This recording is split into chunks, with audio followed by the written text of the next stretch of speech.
একসময় তিনি ছিলেন বিশ্বের মঞ্চ কাঁপানো কিশোর কণ্ঠের বিস্ময়। হ্যাঁ, বলছি জনপ্রিয়তার তুঙ্গে থাকা জাস্টিন বিবারের কথা।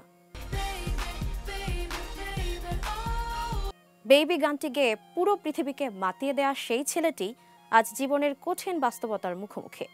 নাম, যশ, খ্যাতি, অল্প বয়সে সবই ছিল তার। এমনকি নেশার জিনিস বোঝায় প্রাইভেট জেটে চড়ে ঘোরাঘুরি ছিল রোজকার ব্যাপার। কিন্তু জীবন কিভাবে সবকিছুর জবাব দেয় তারই প্রমাণ আজকের বিবার। বর্তমানে তার কাঁধে রয়েছে প্রায় 31.5 মিলিয়ন ডলারের বিশাল ঋণ। কোনোদিন কি তিনি ভেবেছিলেন এমন দিনও আসবে? সেই যে হঠাৎ করে আকাশচুম্বী জনপ্রিয়তা, তার সঙ্গে পাল্লা দিয়ে চলতে থাকা অহংকার, নেশা, অবিন্যস্ততা, সব মিলিয়ে একসময় নিজেরই নিয়ন্ত্রণ হারিয়ে ফেললেন বিবার।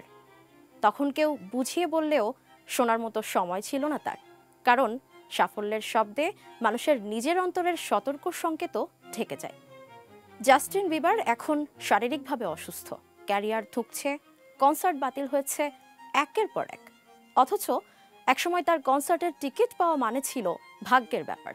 যে মানুষটি একসময় 200 মিলিয়ন ডলারে নিজের মিউজিক ক্যাটালগ বিক্রি করতেন, তিনি এখন তারই ট্যাক্স, আইনজীবী ও ম্যানেজারের বিল মেটাতে হিমশিম খাচ্ছেন। জীবনে উড়তে চাইলে আগে শিখতে হবে কিভাবে নামতে হয়। বিবার কিন্তু সেটা শিখতে পারেননি। তার বড় ভুল ছিল জীবনকে হিসাব ছাড়া চালানো। এখন অবশ্য শিখছেন, কিন্তু ততদিনে হারিয়ে ফেলেছেন স্বাস্থ্য, শান্তি, আত্মসম্মান, সবকিছু।